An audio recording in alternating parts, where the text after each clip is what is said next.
Hello friends, ఎలా ఉన్నారు? ఈరోజు మీ ఇంట్లో లంచ్కి ఏం కూర చేశారో నాకైతే కామెంట్ పెట్టేయండి.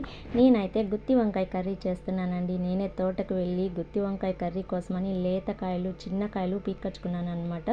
వీటినైతే ఇప్పుడు 4 చీలికలుగా చేసేసి అందులో మసాలా పెట్టేసి ఇలా పోపులో అయితే వేసేద్దాం ఫ్రెండ్స్. పోపులో వేసేసి 10 to 15 మినిట్స్ అయితే మగ్గనిద్దాం పోపులోని. ఇలా మగ్గడం వల్ల వంకాయకి మసాలా అనేది బాగా పట్టి కూర మంచి టేస్ట్ అనేది వస్తుందండి.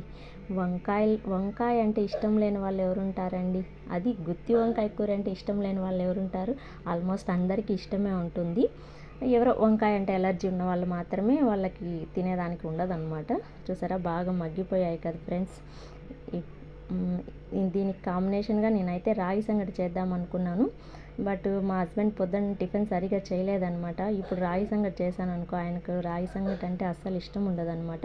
అందుకే నేనైతే దీనికి కాంబినేషన్గా వైట్ రైసే చేశాను. నచ్చింటే లైక్ చేయండి, కామెంట్ పెట్టండి, subscribe to my channel friends. Thank you for watching.